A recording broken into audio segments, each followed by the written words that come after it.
Tashi Delek,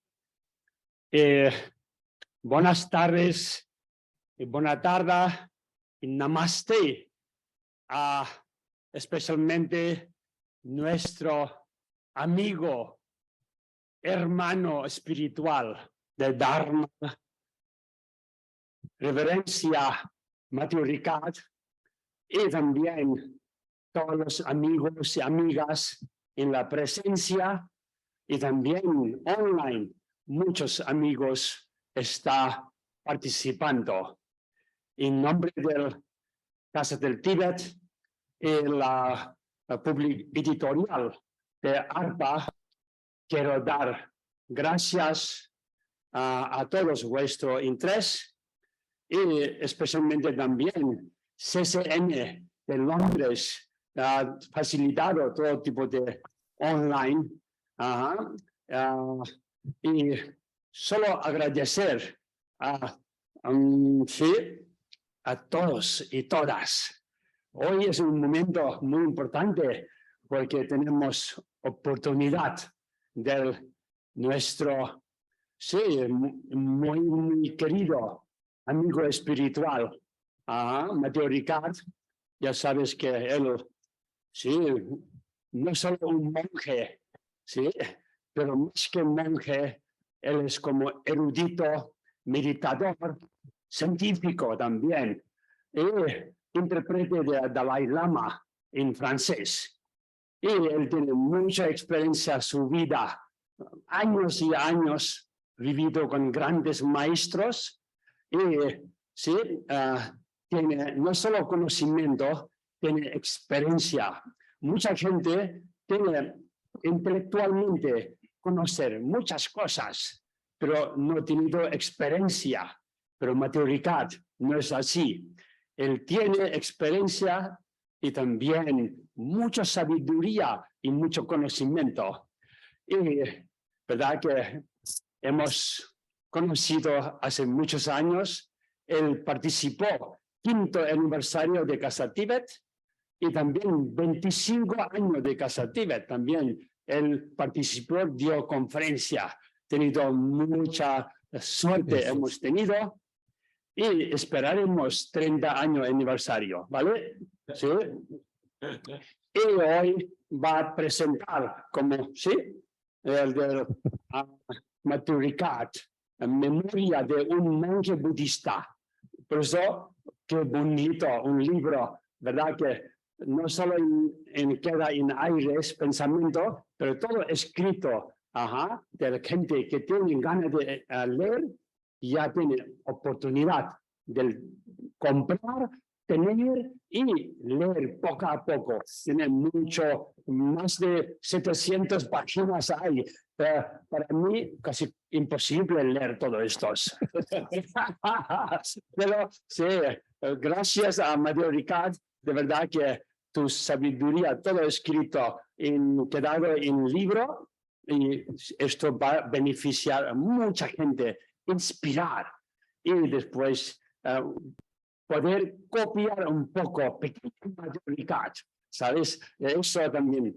Y después nada, ahora algo de tiempo, tenemos hoy también nuestro amigo moderador, de Jordi Yumbat, ya amigo, y cuando 2007, cuando su santidad Dalai Lama, que hemos invitado a Casa Tíbet en Palau San Jordi, Jordi Yumbat fue también moderador en aquel momento de su santidad Dalai Lama. Y él es periodista, también cineasta, ha hecho muchos documentos importantes, algunos de Dalai Lama también. Así, entonces, hoy hemos pedido que venga Jordi Yumbat y presentar a nuestro querido, respetuosa de Matthew Ricard hoy. Muchísimas gracias. Gracias, Wenchen. Sí, hoy tenemos el placer de presentar a un pensador que ha buceado en las profundidades de la espiritualidad y la naturaleza humana y que es capaz de transmitirnos con pasión todos sus descubrimientos. Mathieu Ricard descubrió el budismo en 1967, a los 21 años, cuando conoció a su padre espiritual, Khenjur Rinpoche, en un viaje iniciático a la India. Entonces, Ricard decidió emprender un viaje de ida, un viaje sin retorno, en busca del camino de la iluminación, dejando atrás su trabajo de biólogo molecular en el Instituto Pasteur, enfrentándose al gran reto de entender la naturaleza profunda del ser humano. Ricard fue ordenado monje en 1978 y desde entonces lo hemos visto multitud de veces acompañando, como decía Wanchen, al Dalai Lama en sus viajes por el mundo.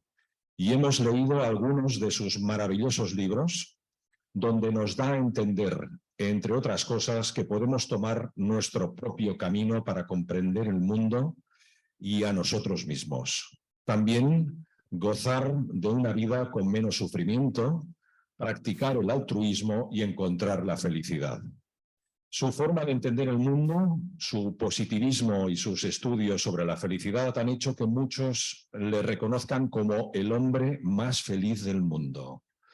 La editorial ARPA acaba de publicar en España, en castellano, y muy pronto lo hará también en inglés, su último libro titulado Memorias de un monje budista.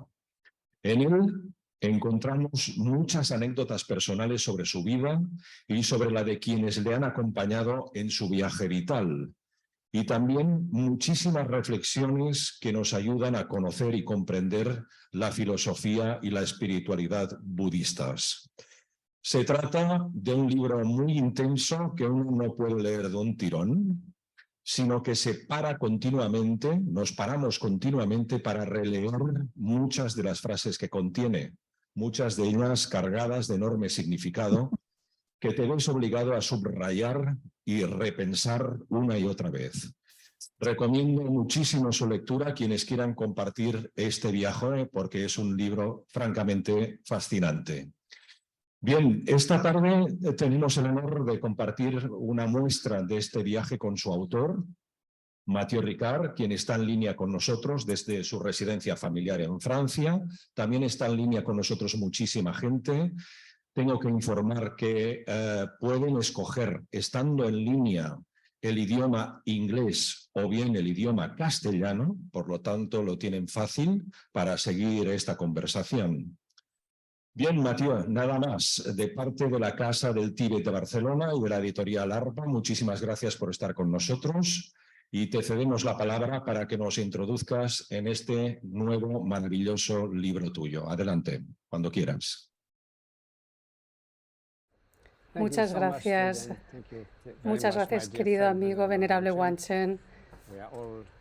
Somos codiscípulos de uno de los seres más increíbles de esta época, su santidad Dalai Lama. Somos tan afortunados y he tenido la suerte de visitar a Wanchen en Barcelona en varias ocasiones y siempre he disfrutado su determinación tan alegre de presentar el Dharma por la causa del Tíbet también. Tienes que ver toda... Es maravilloso. Así que gracias por esta introducción. Voy a repasar este viaje. Primero decir, no es apropiado decir una autobiografía. No tengo interés en hablar de mi vida. Recuerdo un dicho de los grandes maestros a los que traduje su autobiografía, Shavkar. Y él habla de sí mismo, aunque era un gran maestro, pero su biografía es solo como un burro corriendo detrás de los grandes caballos del pasado. Así que si él era un burro, yo soy solo como algo tan pequeñito. No tiene sentido hablar de mi vida, pero yo fui testigo de tantos seres extraordinarios y he conocido a tantos hombres y mujeres extraordinarios. He sido testigo de cosas extraordinarias al vivir con grandes maestros. He ido 21 veces a Tíbet, he estado a los pies del primer Khenjur Rinpoche, viví con él durante 7 años, he estado con Dilgo Khyentse Rinpoche 13 años, pude traducir a su santidad Dalai Lama durante muchísimos años al francés y muchos grandes seres y mujeres de sabiduría, compasión. Así que sentí que cuando este pobre cerebro acabe, vuelva a esos elementos, sería una pena no explicar cómo fue estar cerca de estos grandes seres y explicar los grandes eventos que fui testigo de ellos y cómo vivían en su intimidad y todas las actividades. Así que sentí como el deber de poner esto por escrito, no para promocionarme, es lo último que quiero hacer. Pero alguien habla del no hay el yo y siempre habla sobre uno mismo. No, yo no hablo sobre mí mismo, sino sobre de lo que yo fui testigo. Es más un homenaje. Así que ahora volvamos. Quizá la gente puede estar intrigada, la gente puede decir, oh, qué cambio pasar de biología molecular a la genética molecular a convertirte en un monje budista en los Himalayas. Parece un salto drástico a lo desconocido, pero no era algo así para nada. Era algo que sucedió como cuando el fruto ya está maduro y lo coges en la mano, lo sacas cuando las cosas están preparadas, el cambio no es difícil. Es como una vez que llegas a un paso de montaña, los metros que quedan, descubres todo un valle nuevo, un mundo nuevo, con todos los ríos y los campos. Pero los últimos metros no es tanto una decisión, es solo llegar a este paso de montaña. ¿Por qué en el mundo alguien que vivía en París y hacía un doctorado en biología molecular decide irse a los Himalayas, a una sala, a una casita muy pequeña, sin electricidad, sin agua corriente, para estar cerca de su maestro? ¿Por qué no estaba yo satisfecho por esta vida intelectual parisina? Así que debo decir que yo fui bastante afortunado cuando era joven, estar expuesto a muchos tipos de posibilidades. Mi padre, Jean-François Ravel, que era un filósofo muy conocido en Francia, un periodista, y había muchos pensadores, escritores que vinieron a mi casa. Mi madre, que ahora vive cerca, ella tiene 99 años, pintora, y todos los grandes artistas de la época venían a casa. Y su hermano era el conocido navegante que navegó por el mundo del año 59 al 61 en un barco sin motor. Yo he escrito sobre ello. También había mucha gente extraordinaria alrededor de él. También estuve involucrado, también toqué música clásica y luego con mis estudios entré en el Instituto Pasteur. Fui expuesto a mucha gente muy talentosa, pero era algo que, curiosamente, que no pude formular en esa época. Es que no podía ver una conexión directa entre una habilidad en particular o un genio y ser un buen ser humano y alguien feliz o infeliz, egoísta o altruista. Podrías coger 50 filósofos, 50 jardineros, carpinteros, músicos y descubrirías la misma distribución de este tipo de gente. Gente maravillosa para estar con ellos y gente muy difícil a veces. Esto era algo que para mí era difícil de entender porque como adolescente buscabas un modelo, un rol. Y alguien me preguntó, un periodista, un amigo de mi padre, ¿quién es tu rol, tu modelo, como una persona viva? Y yo no encontraba a nadie, a excepción de Gandhi o otros. Esto es algo que cuando mirabas y decías, ¿cómo quieres usar tu vida? Yo sabía que no quería que mi vida fuera sin sentido, aburrida, pero no sabía qué podría dar tal sentido y dirección a mi vida. Y cuando tenía 20 años, vi documentales de Arnaud Desjardins, un director de documentales de Francia, y hizo una serie de documentales sobre los grandes maestros de todas las tradiciones que habían escapado de la invasión china del Tíbet y buscaron refugio en India, principalmente también en Bután, Sikkim. Y su santidad el Dalai Lama también vino un intérprete para conocer a todos estos maestros y ermitaños. Así que él hizo 2 o 3 películas y yo le conocía porque era amigo de mi madre. Y vi estas películas mientras las editaba y cuando la vi dije, oh, hay 20 Sócrates, 20 como San Francisco de Asís, vivos hoy en día en el mundo, yo me voy ahí. Y antes de ser aceptado como investigador por François Jacob en el Instituto Pasteur, era un científico muy famoso francés que había recibido el premio Nobel por ARN mensajero. Esto es algo que salió en las noticias hace poco por esta vacuna que surgió. Yo estaba en ese laboratorio donde se descubrió esto. Yo tenía tiempo libre de 6 meses por donde decidí ir a la India y Arnaud Desjardins me dio varias direcciones y la primera que me dio es la de Kangyur Rinpoche, que fue un gran maestro. Kangyur significa Tripitaka, las palabras traducidas en tibetano de las palabras de Buda. ¿Por qué este nombre? Porque en su vida dio 13 veces la transmisión de los 103 volúmenes del Tripitaka, así que se le llamó Kangyur Rinpoche. Y él lo leyó 21 veces. Así que él vivía en una pequeña casita de madera. Y yo fui, él no hablaba inglés, yo no hablaba tibetano. Y su hijo, Tulku Pema Wangyal, tradujo para mí, estaba ahí. No estaba ahí. Pero había algo completamente diferente en este encuentro con este ser tan destacable. No sabía mucho del budismo, casi nada, pero podía ver a alguien que obviamente podía encarnar lo que yo podría imaginar que es la perfección humana.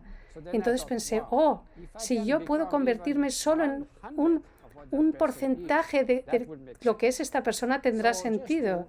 Solo para ilustrar esto, ahora compartiré mi pantalla y os voy a llevar en este viaje con las fotografías, que tendrá más sentido que simplemente mi bla bla bla de como monje.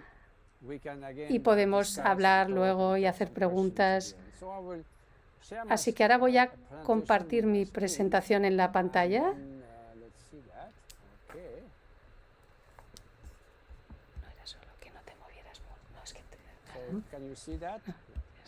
¿Podéis ver esto?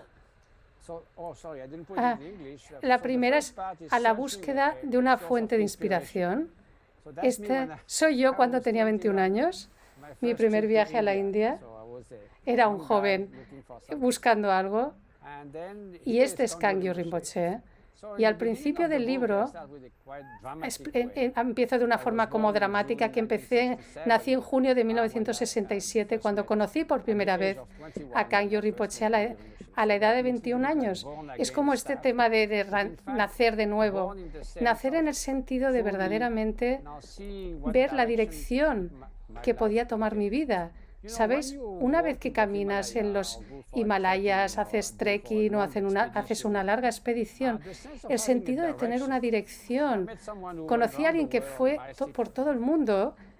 Él tenía cierta sentido de dirección. Es un largo viaje, pero cada paso es un paso en la dirección correcta, que llamamos la perfección de la diligencia. Es la alegría en forma de esfuerzo. Eso es una virtud. Cuando tienes esta dirección, no importa lo largo que sea el viaje, pero tiene sentido. Si te pierdes en la montaña y no sabes dónde ir, y cada paso te hará que estés o más perdido o más cercano a tu dirección, no lo sabes.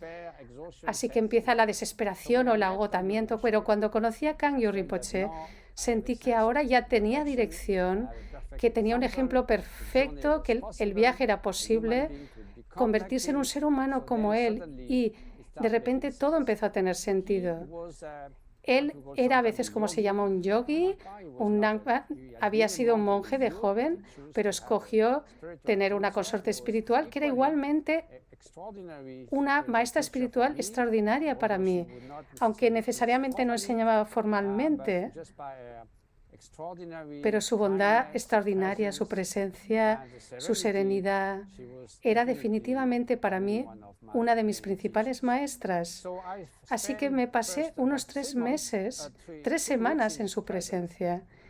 y no sabía mucho qué hacer. Me pasaba sentado ahí. Él vivía en esta casa muy pequeña de madera cerca de Darjeeling. Yo me pasaba casi todo el día intentando meditar. No sabía cómo meditar, pero de alguna forma, intuitivamente, intentaba como unir mi mente ilimitada con esa mente tan vasta, sin límite de él. Y luego algo que descubrí después, como unirte con la naturaleza del maestro, el Guru Yoga, que está en el corazón de todas las prácticas posibles. Así que gracias a la cualidad de su presencia, siempre es muy difícil describir la cualidad de una persona así. Aunque uses las palabras más enfáticas, parece exagerado, pero a la vez no es suficiente. Básicamente lo que podríamos decir es alguien que es como una montaña en términos de su magnificencia, de su presencia, debido a su sabiduría, su libertad interior, pero no como una presencia que se impone, que te hace sentir pequeño o asustado, sino que lo veía con una bondad y una compasión ilimitadas. Y podríamos decir que su maestro espiritual, que este maestro espiritual genuino, y después hablaré de ello, no hay nada que perder ni nada que ganar, y tenía unos pocos discípulos, sino que tenía todo para dar y para compartir. Su único objetivo era ayudar a los discípulos a estar en el camino de la libertad del sufrimiento y de las causas del sufrimiento. Y como dijo Buda, el que tú viajes el camino es tan preciado, pero él te da el mapa, te da el compás, te da algún consejo, te explica cuál es el viaje y te sigue guiándote, pero tú has de hacer el camino. Pero un genuino maestro espiritual no ha de tener ningún interés personal, ningún interés mundano, solo una aspiración de ayudar a los demás para que se liberen de las causas del samsara. Este fue el lugar en Darjeeling, delante de esta montaña, de la tercera más alta del mundo. Y Kangyo Rinpoche estaba ahí sentado frente a la ventana haciendo sus oraciones todo el día.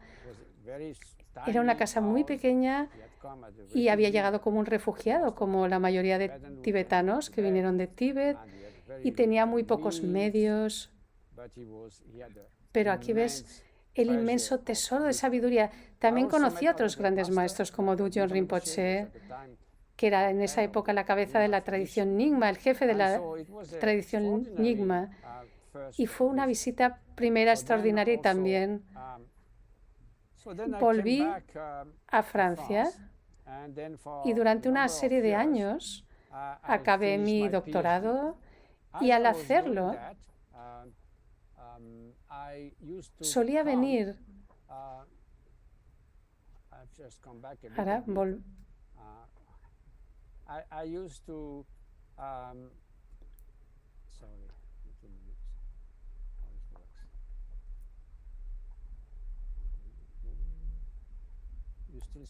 ¿Aún veis la pantalla?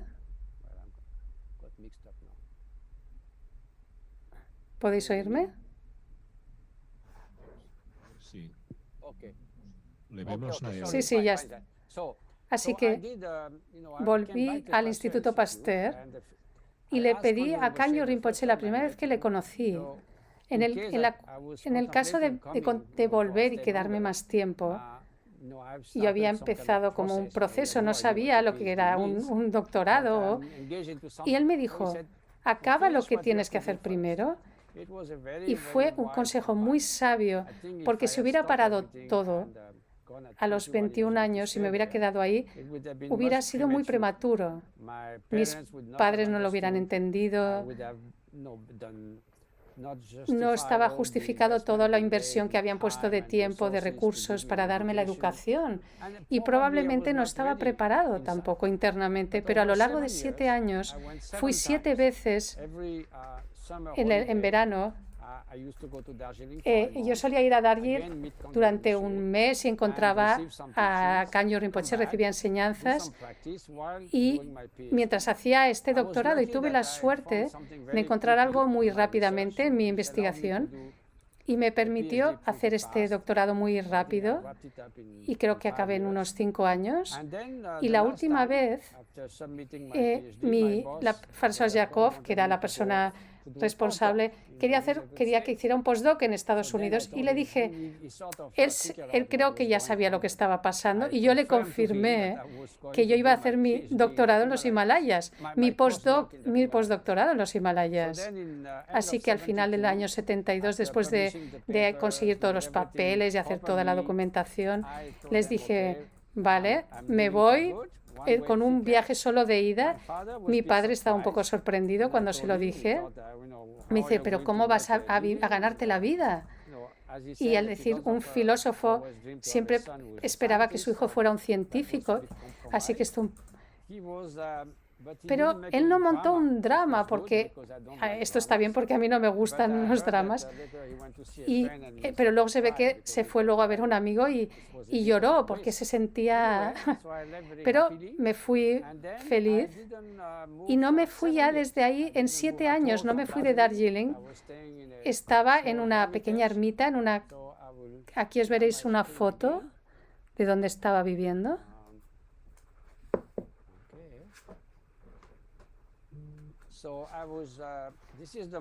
Este es el monasterio donde Kangyo Rinpoche estaba. En unos años se construyó este monasterio y esta es mi pequeña cabaña, pero esto es 40 años después. Yo volví hace unos años y en la época no estaba tan viejo, era madera nueva. Pero veis que había un pequeño balcón. No hay electricidad, no hay agua corriente, tenía como un cubo de agua, pero era maravilloso. Esos 7 años estaba cerca del monasterio, por encima, en el bosque, y era la época más feliz, donde más me formé, porque ahí estaba en presencia de mi maestro cada día, compartía comida con él, recibía enseñanzas, y luego a finales de 1972, ya me quedé ahí 7 años y en el 75 Kangyo Rinpoche falleció. Así que, entonces, digo, Khyentse Rinpoche, que lo veis en la izquierda de la foto, tomó todos los discípulos de Kangyo Rinpoche en la palma de su mano, pero aún me quedé en Darjeeling, en mi cabaña, unos 4 años más, sin irme a ningún lugar. Y esto fue unos años realmente extraordinarios donde me formé. Es difícil de escribir porque practicas día tras día y no sucede nada mucho fuera, pero todo sucede en tu mente y poco a poco te transformas y espero para convertirte en un mejor ser humano. Esta es también una imagen de yo en esa época con otro gran maestro que era Chatral Rinpoche, que falleció con 103 años. Y todos estos años fueron extraordinarios y, como dije, en el 75 Kangyo Rinpoche falleció y fue un poco como si el sol desapareciera del cielo, pero a la vez, aunque su presencia física ya no estaba ahí, constantemente estaba en nuestros corazones, nuestros pensamientos, estaba en todas partes, en toda forma, en todo sonido. Así que decimos que el maestro exterior puede señalarte al maestro interior, que este maestro interior es básicamente la naturaleza de tu mente, tu naturaleza de Buda, que es todo el objetivo del camino, es actualizar esta naturaleza de Buda, es realizarla. Así que estoy extremadamente lejos de llegar a eso, pero por lo menos lo que hace el maestro interior es señalarte esta naturaleza de la mente. Esto es lo que hace el maestro raíz y hacerte lentamente actualizar y descubrir el maestro interior, que es la naturaleza última de la mente. Y luego, después de que falleciera Kangyo Rinpoche, Khyentse Rinpoche está en esta foto, que era un maestro maravilloso, uno de los más eminentes del siglo XX, incluso su santidad el Dalai Lama, que le conoció en Lhasa, cuando vino a India, quería verle de nuevo. Y casi cada año le pedía a Khyentse Rinpoche que fuera a Dharamsala y le ofrecía algunas enseñanzas de la tradición Nyingma. E incluso hoy en día dice que le considera como uno de sus principales maestros. Así que solía venir a Darjeeling y en 1979 fue invitado a Francia por el hijo de Kangyo Rinpoche para enseñar al principio de los primeros retiros de 3 años en el sur de Francia, el Dordogne, donde muchos de los discípulos de su padre, Kangyo Rinpoche, habían venido. Así que Khyentse Rinpoche vino y como yo era uno de los, ciertamente no de los mejores, pero de los primeros discípulos, mis amigos pensaron que después de 7 años de irme de India, volver a Francia y empezar un retiro.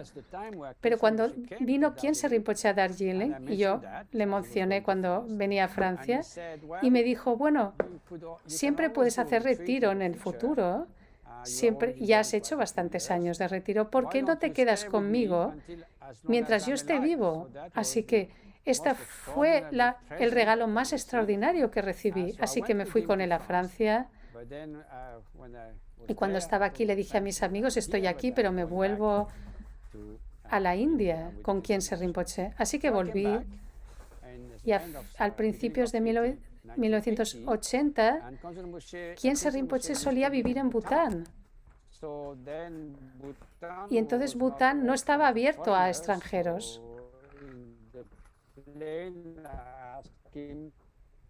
Entonces pensé, ¿qué hacer? Me dijo, vuelve a Darjeeling y puedes quedarte en esta casa. Él tenía algo en su mente y le pidió al embajador si podía pedirle a la reina madre, si podía traer a este chico a Bután. Así que ahí me pude pasar 10 años con Khyentse Rinpoche en Bután. Y pasé unos 13 años con Khyentse Rinpoche. Khyentse Rinpoche nació en el este de Tíbet, en un lugar llamado Sakar Denko, en la región de Derge. Y de muy joven, a los 13 años, le dijo a su familia, que eran señores, tenían terrenos en el área, quería vivir una vida contemplativa y les pidió si podían darle apoyo. Dice, se fue a las cuevas a practicar. Esta es una de las cuevas donde pasó muchos inviernos. Ahí está muy alto, por encima del río Yangtze. Y pasó unos 13 años en retiro en distintas cuevas, lugares de retiro en esa área. Cuando tenía 30, su maestro, Sonsar Khyentse Chokyi Lodro, le dijo que quería pasar el resto de su vida en retiro. Pero Jamyang Khyentse Chokyi Lodro dijo, no, ahora tienes que enseñar. Y desde entonces, Khyentse Rinpoche incesantemente dio enseñanzas, enseñaba cada día, a veces a 5 personas, a veces a miles de personas, sin parar, incluso por la noche, muy tarde. Cada vez que venía la gente a pedir enseñanzas, nunca le rechazaba. Si no tenía tiempo, les decía venir mañana. Tan pronto como acababa de comer, daba enseñanzas. Así que fue su sabiduría, su bondad extraordinaria. Y debido a ella, él inspiró a tantos seres. Parecía que tenía 5 vidas en una. Si tú ves los retiros, 13 años de retiro en ermitas, en cuevas, hasta que falleció, hacía retiros constantemente. Escribió 25 volúmenes. Cuando los reunimos a todos, yo estuve en cargo de este proyecto. Había 25 volúmenes de sus escritos, explicaciones, enseñanzas, comentarios y prácticas y demás. Y luego inspiró la creación de distintos monasterios, estupas, y también recibió enseñanzas de 50 maestros diferentes. Parece que cada actividad que hacía era con tanta plenitud y a la vez siempre estaba con esta paz. Parecía... La gente parecía como hiperactiva, pero era lo opuesto. Parecía que no estaba en movimiento, pero lograba tanto. Así que me llevó también a Bután. Y el primer año era el mes del mono, del año del mono, que es especial de Padmasambhava. Y estuvo 5 a este monasterio muy especial del Parok Tangdan. Hizo cientos de ofrendas y transmisiones, y así que directamente estaba en un mundo extraordinario, donde era un país como Tíbet, pero nunca había sido conquistado. Y el budismo estaba intacto. Y en Bután se dice que la tierra es budista y el cielo es budista, y hay monasterios en todas partes. Así que es un país de Dharma maravilloso. Solíamos pasar la mayoría del tiempo ahí durante 10 años, de primavera, otoño y en invierno, y Khyentse Rinpoche iba a India, Nepal o a países en extranjero para dar enseñanzas. Y también íbamos a lugares maravillosos en la naturaleza en Bután, y también hay esta herencia tan rica, espiritual, cultural. Fue un lugar muy bendecido. Fui uno de los 2 asistentes de Khyentse Rinpoche y le cuidamos porque era mayor, le costaba caminar, y yo solía dormir por la noche en el suelo en su habitación por si se quería levantar.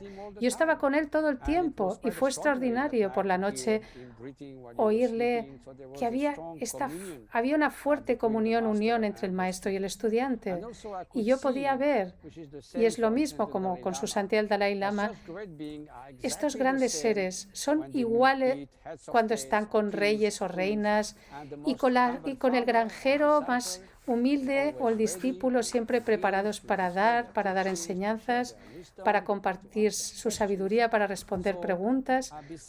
Y aparte de las preguntas formales, de las enseñanzas que daba, pero solo su forma de ser era la mejor enseñanza, de hecho. Y cuando piensas en un maestro auténtico, podría decir que todos estos años que pasé con Khyentse Rinpoche, nunca fui testigo de ninguna acción, ni oí ninguna palabra que fuera ligeramente dañina para ningún ser. Dices, bueno, por supuesto era un gran maestro, pero si piensas en el mundo moderno, es algo tan destacado. Esto es lo que hace un maestro auténtico, que a lo largo de los años, sin importar si lo vieras de lejos, de cerca, en la intimidad, con gente importante, con gente humilde, están constantemente solo pensando, lo único en lo que pensaba es cómo ayudar a los seres sensibles a liberarse del sufrimiento, nada más.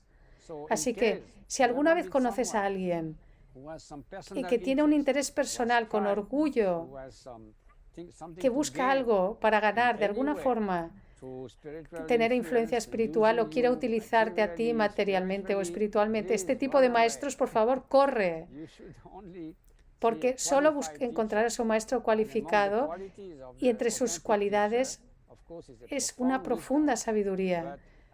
Pero como uno de mis maestros dijo, también tiene que haber una compasión ilimitada, alguien que no piensa más que en el beneficio de los seres, cómo traerles la felicidad, cómo liberarles del sufrimiento.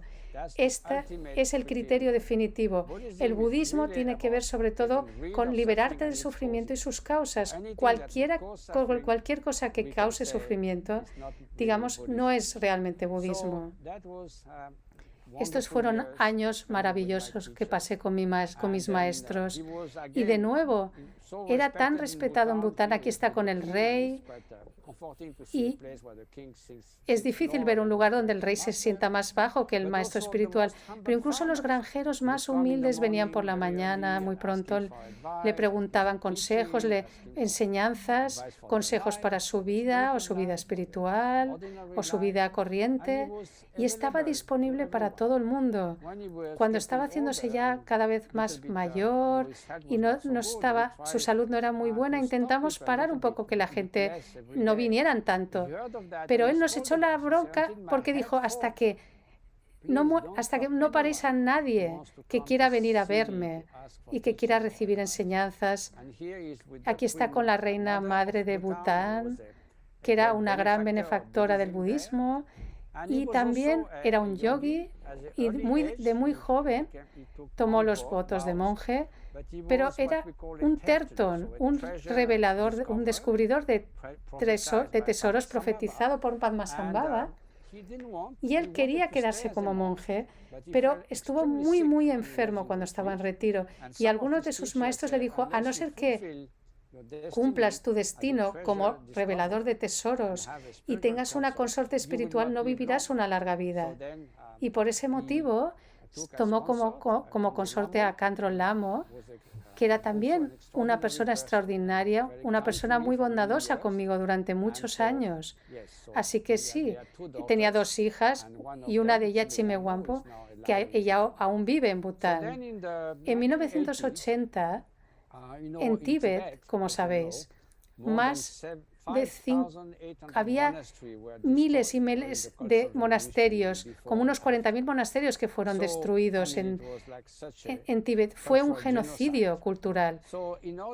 Y Sechen fue el monasterio en el que Khyentse Rinpoche, donde estaba su maestro Sechen Gyaltsab, donde vivía en el este de Tíbet, en Kham, como había sido destruido, y también cientos de ramas de otros monasterios.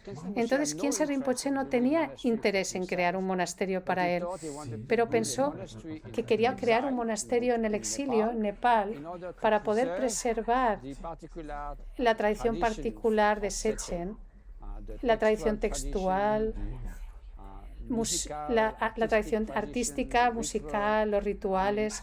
Así que él construyó en Nepal este monasterio Sechen, en el exilio, y ahí hay una escuela filosófica, una escuela de artes, monasterio, y hoy hay 600 monjes guiados por Sechen Rabjan Rinpoche, que es el nieto de Dilgo Khyentse Rinpoche, y ahí presidió muchas ceremonias cada año, lo que llamamos Drupchen, el gran logro. Esto es una ceremonia, imagina, que sucede día y noche durante 7 días y 7 noches sin parar.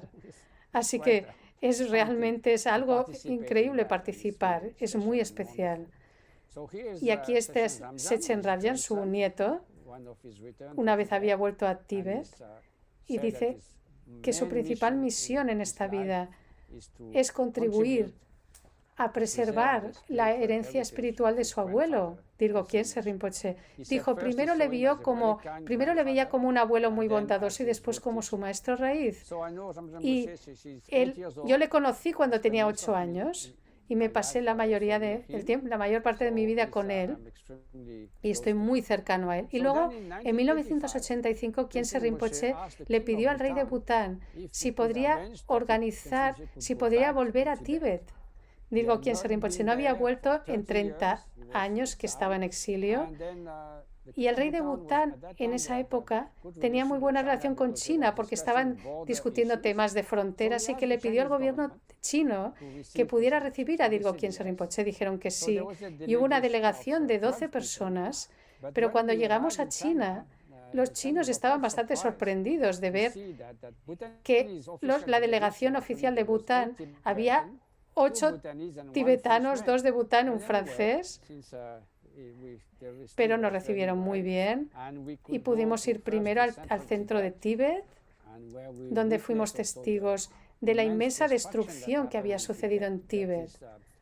Esto es lo que quedaba del monasterio de Mindroling, uno de los grandes monasterios Nyingma, de los 6 principales monasterios Nyingma en Tíbet. Y aquí el hijo de Pema Wangyal Rinpoche estaba muy tristemente viendo las ruinas.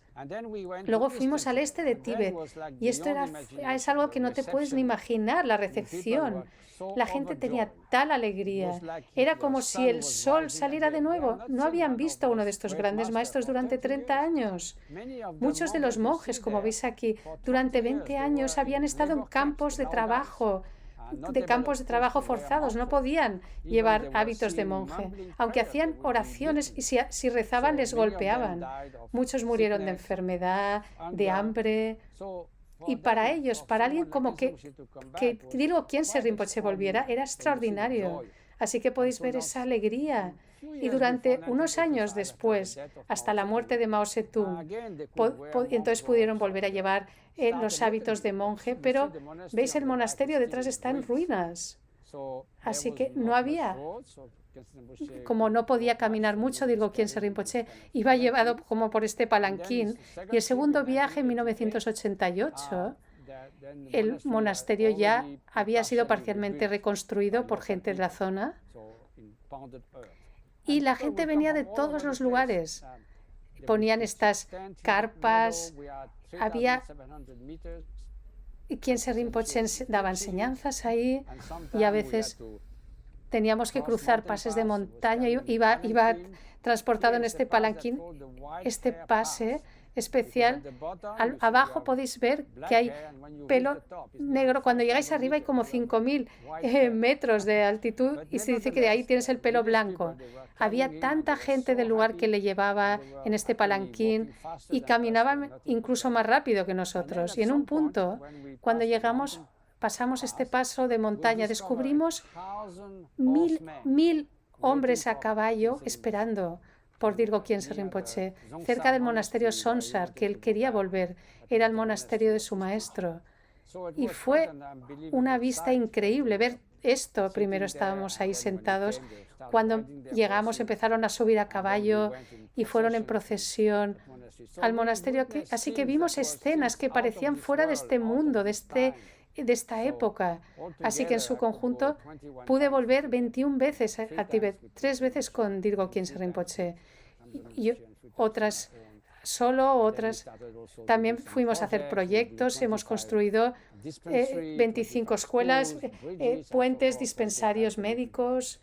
Aquí Khyentse Rinpoche está llegando al monasterio Sonsar y al llegar, en los 15 minutos antes de llegar, surgió este halo alrededor del sol mientras llegaba al monasterio.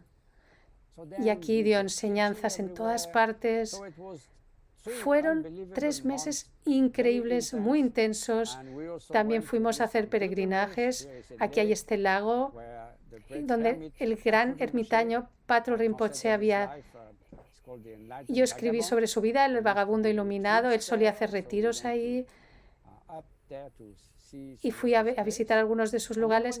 Y cuando volvimos, después del primer viaje a Tíbet, en el 1985, Su Santidad Dalai Lama daba la transmisión del Kalachakra en Bodh Gaya y había casi 200.000 personas reunidas y todos los representantes y grandes maestros de las 4 principales tradiciones del Tíbet, las escuelas principales estaban ahí, y yo fui tan afortunado de acompañar a Khyentse Rinpoche y recibir con él el Kalachakra, y fue algo extraordinario. Y cada año Khyentse Rinpoche iba a Dharamsala, ofrecía enseñanzas a su santidad, y fue extraordinario ser testigo de ello juntos. Eran tan humildes entre ellos, porque a veces cuando gente tan importante decís quién estará sentado más arriba, quién será el más importante, y ahí era quién será el más humilde de los dos. Su reunión, su encuentro fue realmente extraordinaria. Y así es como se saludaban, y de hecho esta es la última vez en la que Su Santidad y Khyentse Rinpoche se encontraron, en 1990, y unos meses después, en 1991, Khyentse Rinpoche falleció en Bután. Cuando él dejó Nepal, yo no podía ese año volver a Bután, así que la mañana que él se fue, dio unas enseñanzas en su sala, en su habitación, a un pequeño grupo, y de alguna forma yo me senté detrás y me sentía muy conmovido, triste. Él estaba enfermo. Él se iba a Bután y sentí que quizá no lo iba a volver a ver. Así que yo empecé como a llorar, y después de que la gente se fuera, fui a ver a Khyentse Rinpoche y le dije quizá no vaya al aeropuerto porque pensé irme después de esta última enseñanza. Pero mientras el coche se iba y no pude resistir subirme al coche, y la gente recibía sus bendiciones mientras se iba, así que yo me vio y me dijo, oh, has venido al final. Así que este fue el último momento en el que le vi. porque él falleció unos meses después. Un amigo mío pudo hacer esta foto. Después de que falleciera Dilgo Khyentse Rinpoche, mi principal actividad fue intentar servir, preservar su herencia y la herencia de Kangyo Rinpoche. Para preservar toda esta tradición de los textos en Tíbet, estaba muy bien preservado. Aquí veis uno de los famosos ejemplos en la prensa de Derge, que hay miles de blogs de artefactos de madera con todos estos textos. Es el más grande en el mundo. Esto se imprime. En la India no se hacía mucho de este trabajo. Solíamos imprimir en los libros en lugares, en distintas imprentas. Esto es el antiguo Delhi, en Barimaran. Yo solía trabajar ahí. Vine unas 4 o 5 veces. Me pasé un año imprimiendo estos libros. El hijo de Kangyo Rinpoche me dijo que imprimiera unos 60 volúmenes. Hacía mucho calor en verano y trabajamos en estos lugares que eran muy rudimentarios y los sacaban en papel, y hacía tanto calor a veces que tocábamos el zinc, y el ventilador estaba constantemente funcionando y estábamos sudando constantemente. Y yo estaba muy feliz de poder servir, hacer esta impresión de libros y también preservar este corazón del Himalaya. Y en el primer viaje de Khyentse Rinpoche me pidió que trajera muchas películas. No estaba interesado tanto en mi fotografía, pero debido a que había muchos tankas, miniaturas que habían estado ocultos de los chinos y que la gente lo traía para enseñárselo juntos, y entonces pude fotografiar 12.000 fotografías y luego reuní unos 40.000 imágenes de estas. Y en Nepal, Khyentse Rinpoche también inspiró la construcción de esta escuela para pintar tankas. Este es el maestro principal. Para preservar el arte del este de Tíbet, Kamal Gargi, que era muy famoso ahí, también estuve al cargo de rellenar estas estatuas. Cuando ves una estatua en el templo, quizá no sepas que está llena dentro. Y hay tanto trabajo dentro que al poner todo esto dentro, que al hacer la estatua. Así que él estaba a cargo. Y Trulsi Rinpoche, este gran maestro, también me instruyó cómo llenar estas estatuas, y llené cientos de estatuas así. Esta es también la tradición de las danzas sagradas. Este es un arte tradicional y hacíamos un festival cada año combinado con grandes ceremonias. También llevé a los monjes un par de veces a Europa, y aquí están saltando de alegría al ver el océano por primera vez. Y también intenté trabajar en la preservación de la fotografía. Aprender fotografía con uno de los pioneros de la fotografía del mundo salvaje. Esto es a finales de los 60, y le volví a ver el año pasado, 50 años pasados, casi en el mismo lugar. Fotografía de diferentes lugares, la naturaleza. Y con esa sensación de maravilla, si te sientes maravillado por la naturaleza, los seres humanos, entonces respetaremos aquello que nos maravilla, querremos protegerlo y actuar por. Esta es una forma de contribuir con estas fotografías. También gracias a su santidad conocí a muchos seres increíbles, como el arzobispo Desmond Tutu. Fue increíble verles juntos. Y en 1989 su santidad vino a Francia antes de recibir el Premio Nobel de la Paz. Y yo estaba ahí, así que fui a encontrarme con él. Y cuando él venía a Francia, a veces hablaba en tibetano, luego alguien traducía en inglés y luego al francés. Cuando me vio, dice: tú hablas tibetano, así que tú lo harás. Así que de repente, de un momento a otro, me convertí en su intérprete al francés, y fui así durante muchísimos años. Así que a menudo venía a Francia o Bélgica o Canadá o Suiza, y yo iba a servir como intérprete, y fui muy afortunado de ofrecer mi voz y intenté no cometer muchos errores en la traducción. Este es en el Parlamento Europeo, que lo pasamos muy bien.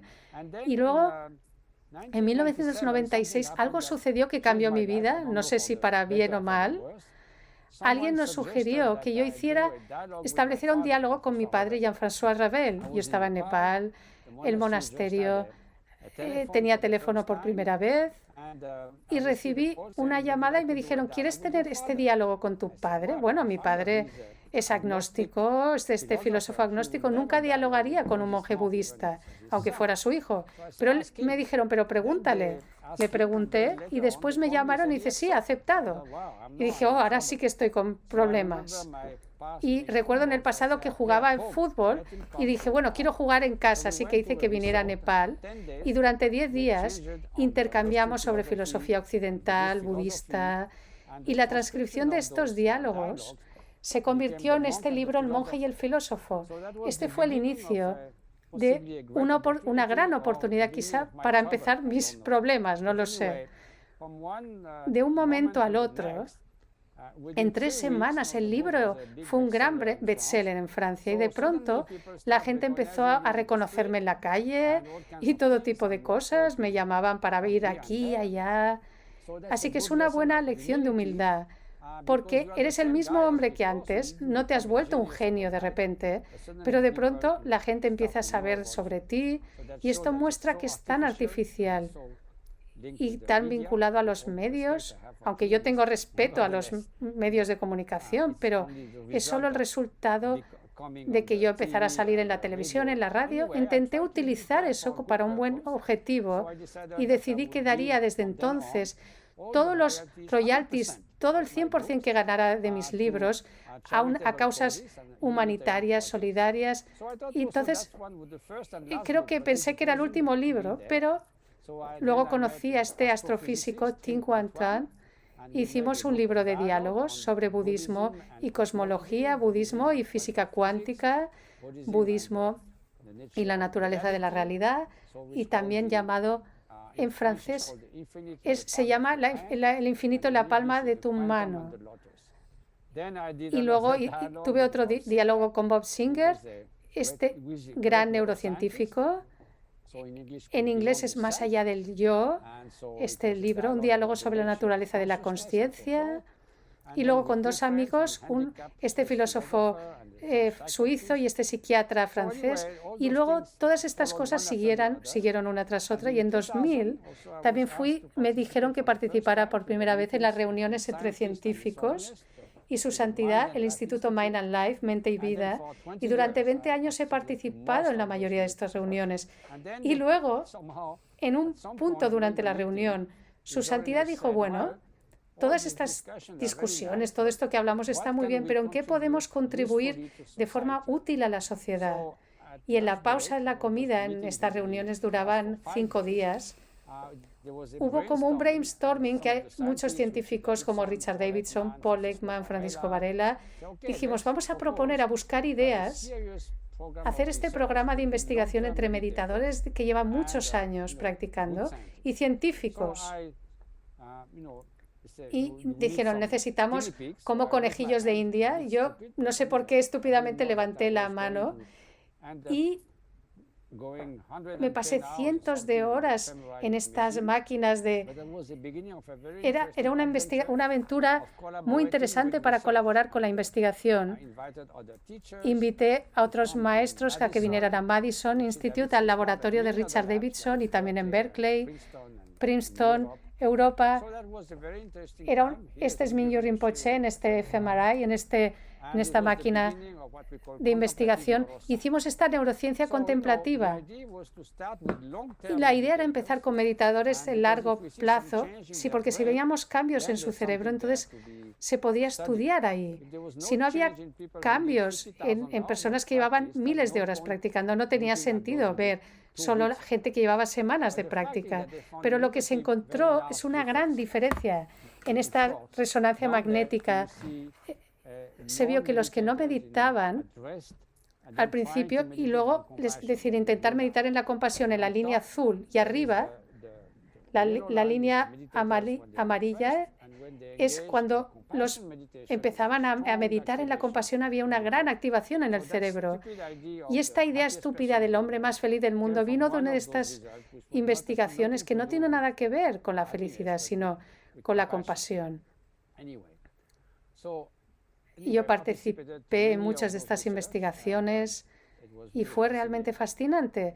Y como dije, con estos recursos que conseguí a través de los libros, empecé con Rabjan Rinpoche, esta organización Karuna Sechen, Karuna quiere decir compasión, y empezamos en Tíbet, donde hicimos muchos proyectos como escuelas, también en Nepal, estas escuelas, y en India, donde ahora ayudamos a unos 400.000 personas cada año en el campo de la salud, en el área de desarrollo social y en casos de extrema pobreza, en dar educación a mujeres analfabetas o a lugares donde hay zonas tribales. En Bihar, que es extremadamente pobre, hacemos enseñanzas en parvularios, lugares, todo tipo de actividades. En Tíbet también hay 25 de este tipo de escuelas en zonas nómadas donde no hay educación. Esta es una escuela en Amdo con 26 pueblos y hay 800 estudiantes ahora. Y también hemos hecho estas escuelas que sean resistentes a los terremotos cerca de Sechen. También cuidamos de la salud. Aquí vemos otro paciente. Esta es unas pacientes de tuberculosis y ya es un año después del tratamiento. Y también tenemos algo llamado Salva a la Madre y al Niño, donde enseñamos a la gente métodos para dar a luz con seguridad, y también hemos construido una serie de clínicas como esta. También cuidamos de ancianos. Aquí es antes y después, intentando crear lugares decentes para ellos, y están bastante felices porque también hacen práctica. Hemos construido 18 todos estos puentes, pero la gente no paraba de pedirnos que construyéramos estos puentes. También hemos ayudado durante creo que fue en 2015, en el terremoto, o 2010, y trajimos todos estos camiones de madera. Esta niña las pudimos salvar después de 6 días. Así que Karuna es nuestro símbolo, esta niña tibetana. Y estos son 8 años después, así que se volvió la niña Karuna. Y ella es Drukatso, que significa, según el dialecto local, como un bello océano de turquesas. Y después de todo esto volví a la fuente aquí en Dordogne, el hijo de mi maestro, Tulku Pema Wangyal y Jigme Khyentse Rinpoche, y la familia de Kangyo Rinpoche, que también está en Dordogne. Esta es mi madre, que tiene 95. Entonces tenía 95 años, ahora tiene 100 años, y aquí, en lugar de residencia en Nepal, donde he pasado 5 años en un retiro solitario, con estas bellas imágenes de los Himalayas, y espero pasar mis días en este retiro contemplativo.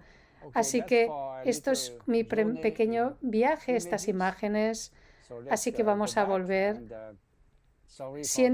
¿Sabéis? En Francia hay estas aplicaciones que se llaman BlaBlaCar para compartir el coche. Yo soy el monje BlaBlaBla, así que perdón por hablar tanto. Así que quizá ahora tenéis algunas preguntas o podemos dialogar.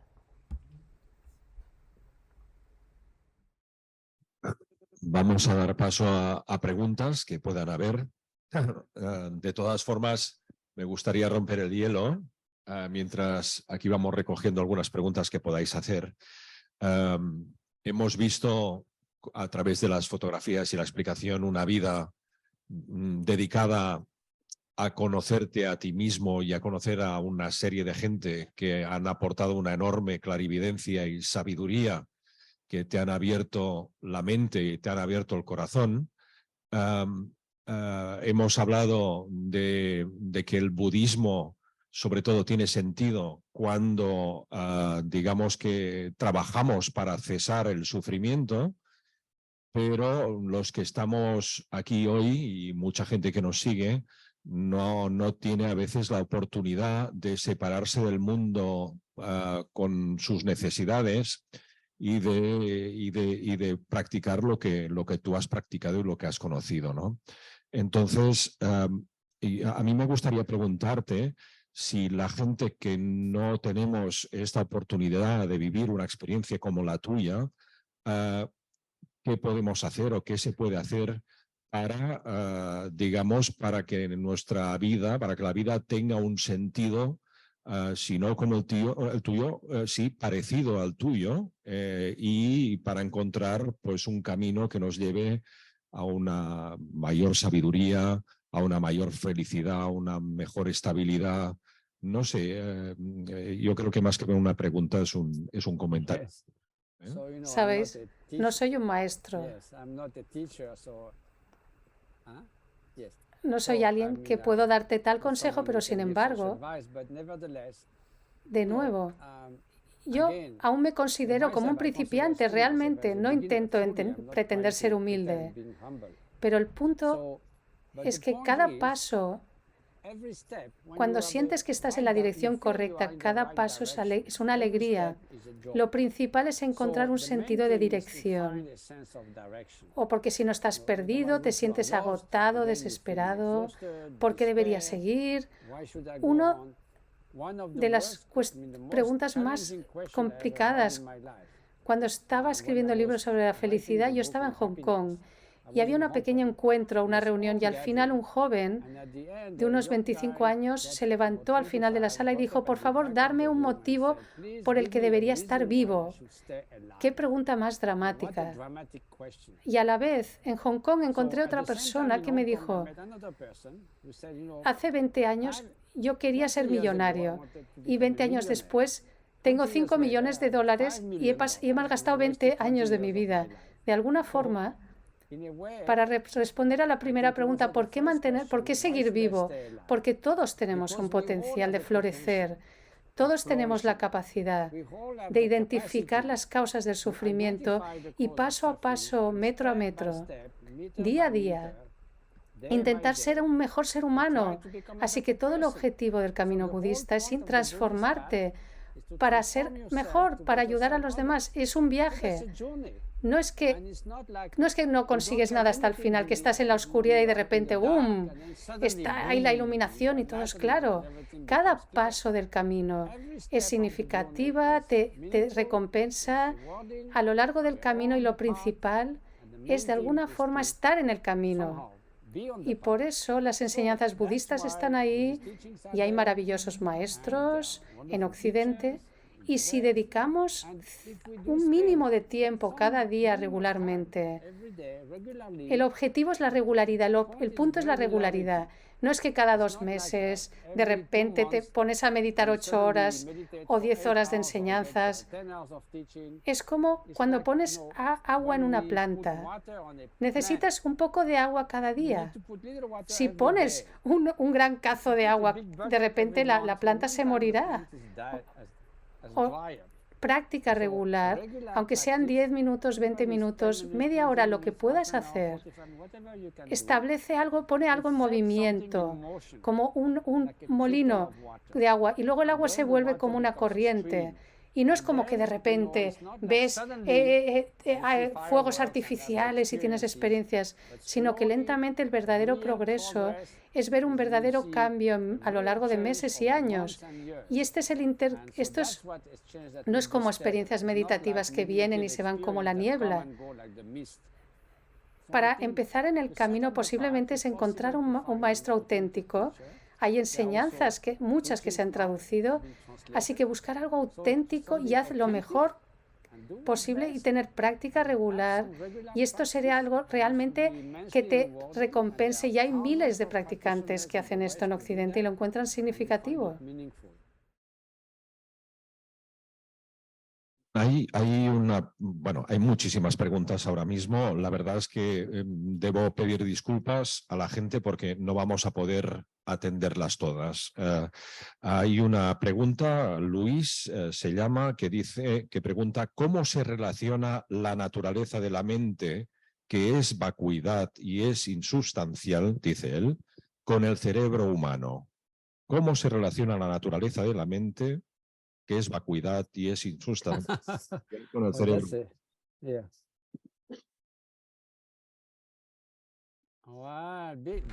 Una gran pregunta. Se dice que es la mayor pregunta de la neurociencia en el siglo XX y ahora es la gran pregunta del siglo XXI y aún todavía no hemos llegado al final. Ha habido algunas reuniones del Mind and Life dedicadas a la consciencia y una en particular en el sur de India, en el monasterio Drepung, con grandes neurocientíficos, incluyendo a grandes reduccionistas que creen que el cerebro, que la mente es solo la materia y el funcionamiento del cerebro.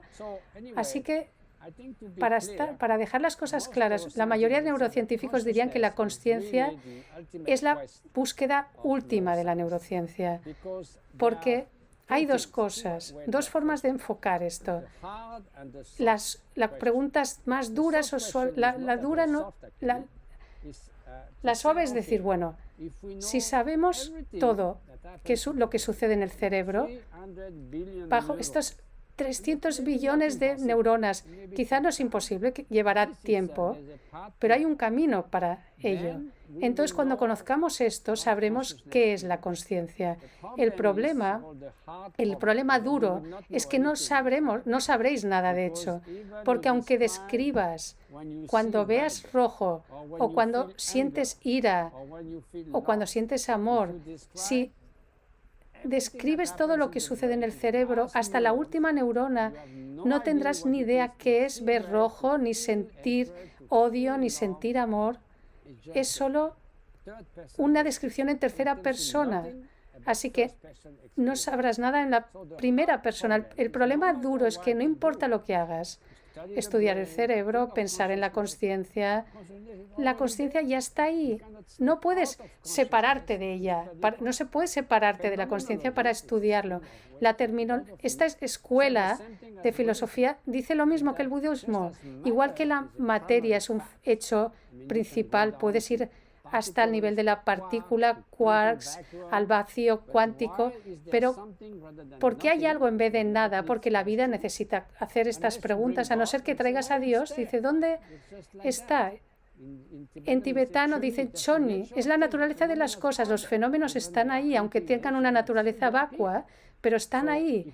Así que si llegas introspectivamente a la consciencia, no contamos neuronas. Yo cuando medito no pienso que tengo un cerebro, me dicen que tengo un cerebro, estoy contento de ello, pero no lo sé directamente. Lo que yo veo cuando entro más y más a fondo en la consciencia es pura consciencia al final, la facultad de conocer.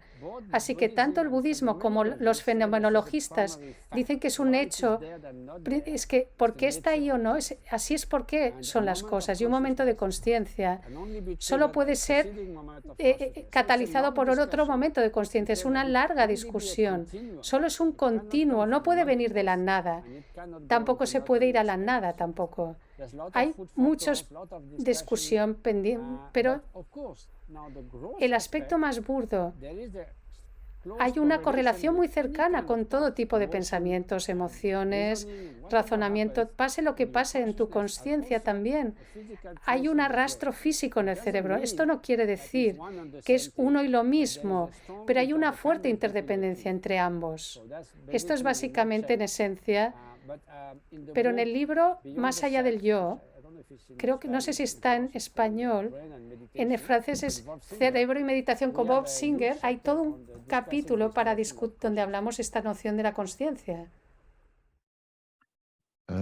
Mathieu, otra pregunta. ¿Cómo consideras conveniente proceder cuando te das cuenta que hay grupos de poder que no les interesa la vida humana y están dispuestos incluso a matar y confundir a millones de personas para obtener sus fines egocéntricos? Dice la pregunta.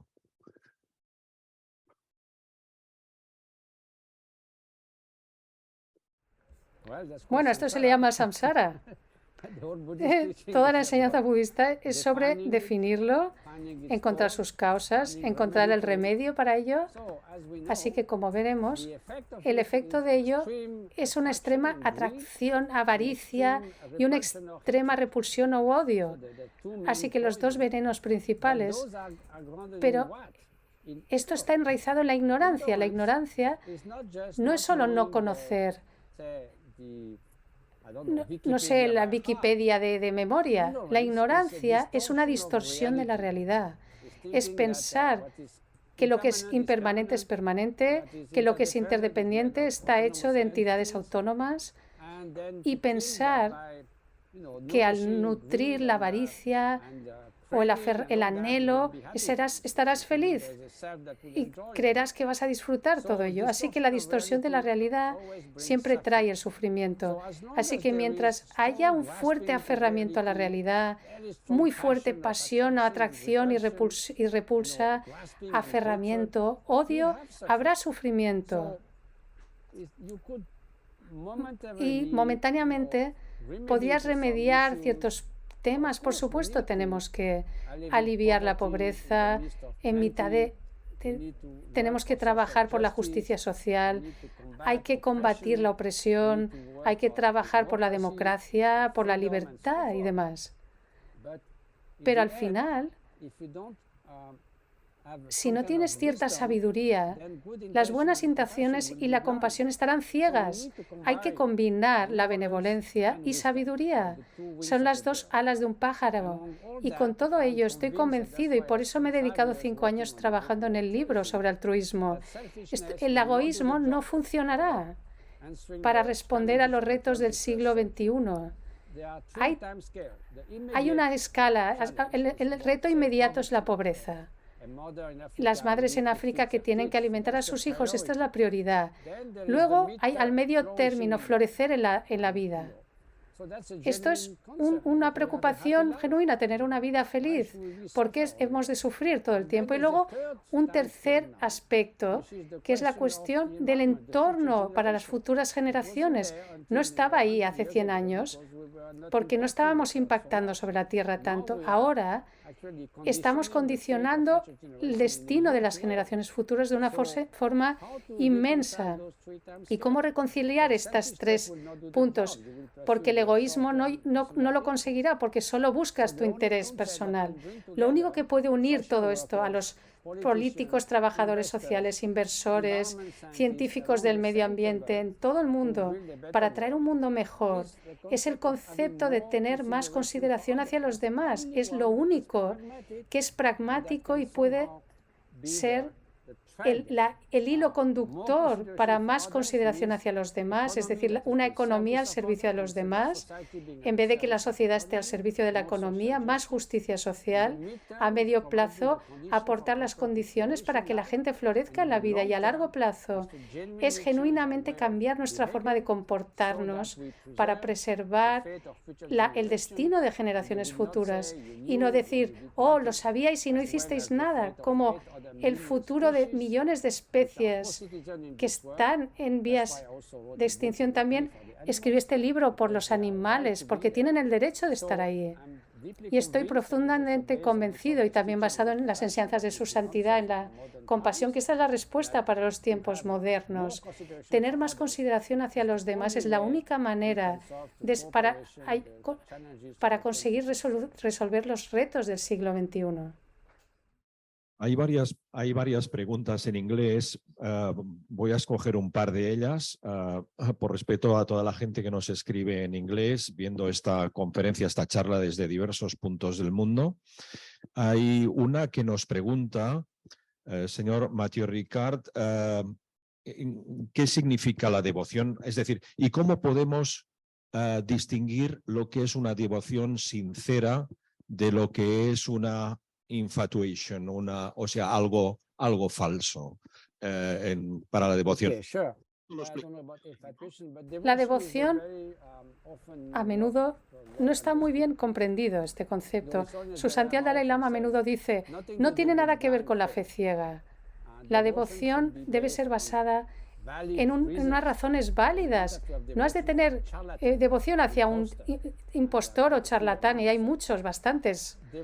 La devoción en tibetano, Logyu, es una fuerte aspiración y un fuerte respeto. Digamos, tú ves una imagen de Buda.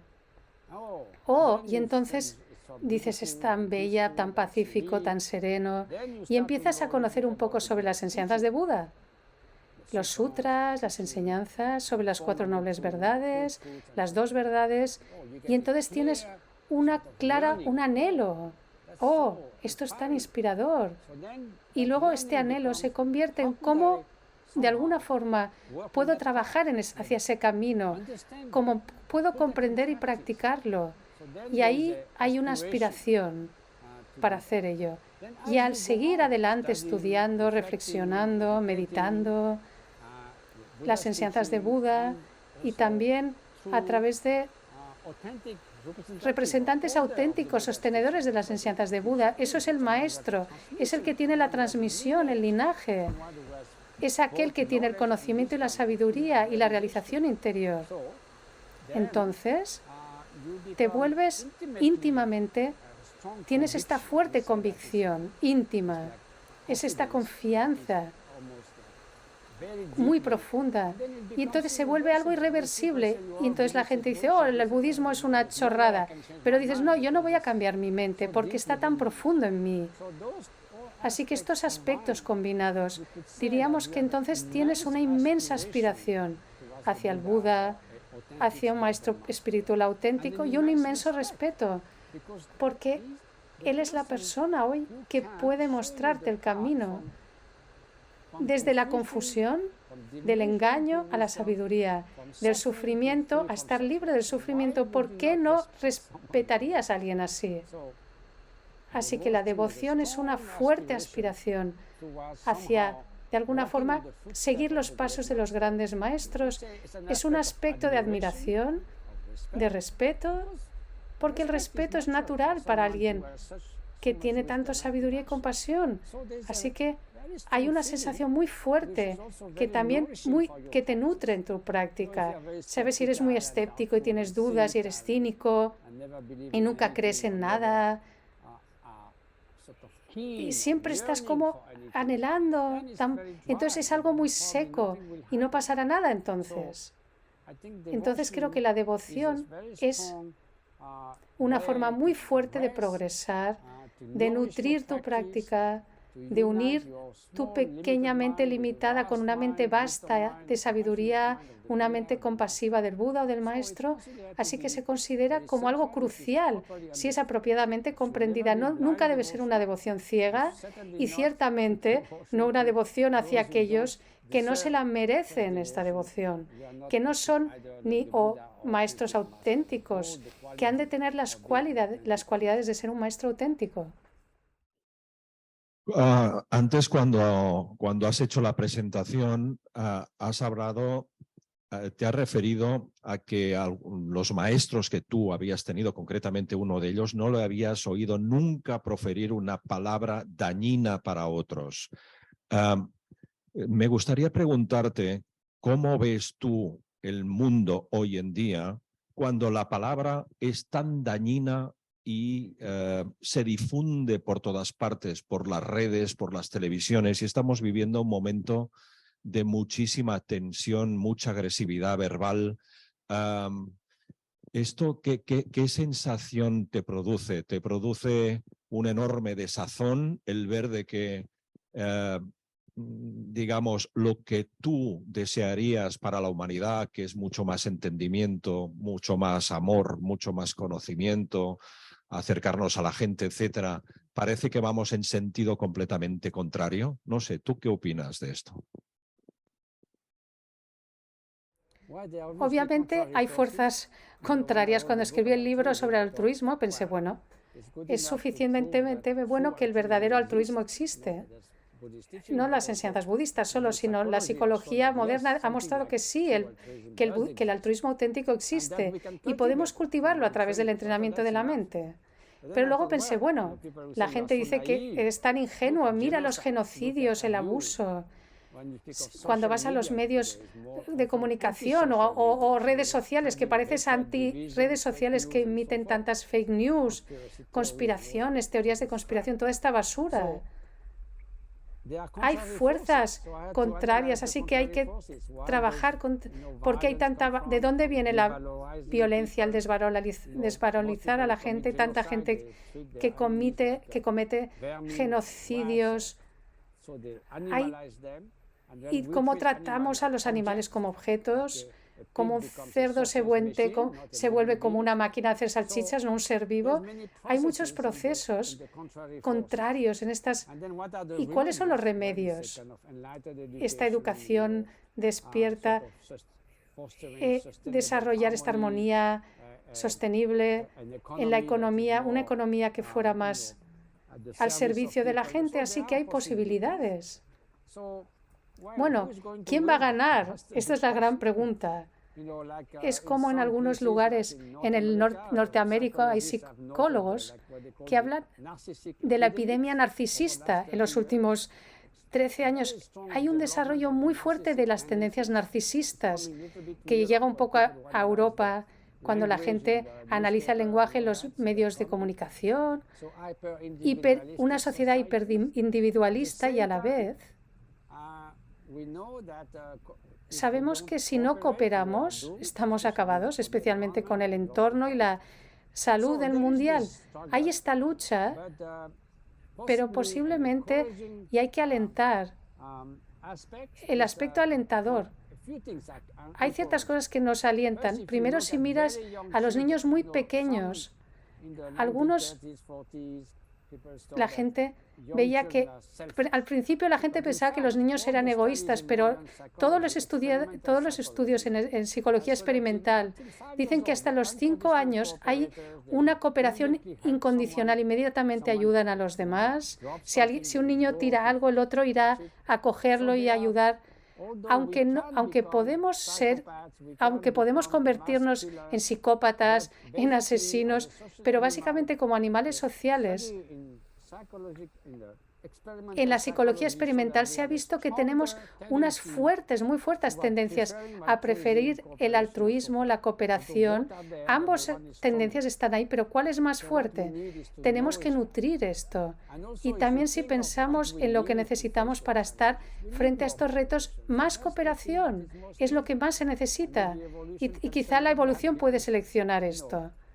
La cuestión es, la gente altruista tiende a reunirse y a trabajar juntas.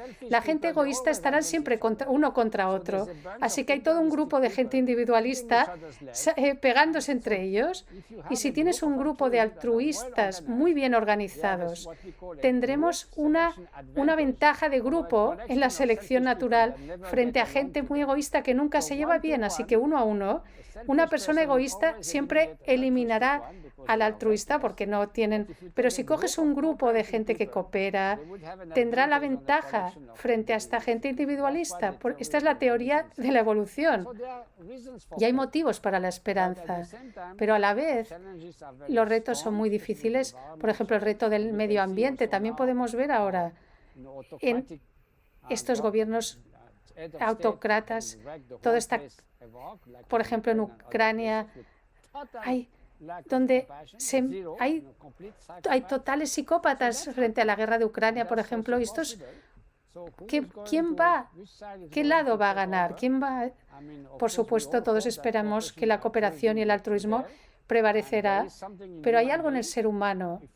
Sí, hablamos de la naturaleza de Buda y el hecho que tenemos una predisposición tan fuerte hacia ello, más que el egoísmo, y esto lo muestra la ciencia, hay cierta esperanza de que seremos más razonables y encontraremos que la única forma es ir juntos, ya sea en la educación, en la salud. Por lo menos tenemos que ser un poco optimistas. Uno de mis amigos dice: es demasiado tarde para ser pesimista porque entonces no haremos nada y todo se colapsará. Muy bien, muy bien. Bueno, yo creo que este libro, Memorias de un monje budista, que he empezado yo mismo a leer, ya estoy casi llegando al final, pero que me ha parecido una maravilla, nos ayuda a ser mejores y creo que esto nos hace falta a todos. Para acabar este acto, desgraciadamente debemos disculparnos una vez más, pero no podemos trasladar todas las preguntas que tenemos, que son muchísimas. Tenemos que acabar el acto. Le paso la palabra ahora a Wan Chen. Muchísimas gracias, Mathieu. Y adelante, Wan Chen. Vamos a concluir el acto cuando quieras. Muchísimas gracias a Mathieu Ricard. Muchísimas gracias, Jordi Llombat, moderador. Muchísimas gracias al Mireia y Roger, traduciendo en inglés y castellano. Y muchísimas gracias a Diego y Nawang, de técnico. Y después, muchísimas gracias a la editorial ARPA. Y también muchísimas gracias a colaboradores como Fina y Alfonso y mucha más gente. Hoy este acto solo online, no en vivo con Mathieu Ricard, verdad que usted dado inspiración y transmisión de tu sabiduría, tu conocimiento y sí, tu inspiración hacia nosotros. Vamos a intentar seguir más o menos aprovechar al máximo posible nuestra vida, sea mejor persona, tenga buen corazón y amar hacia todos los seres.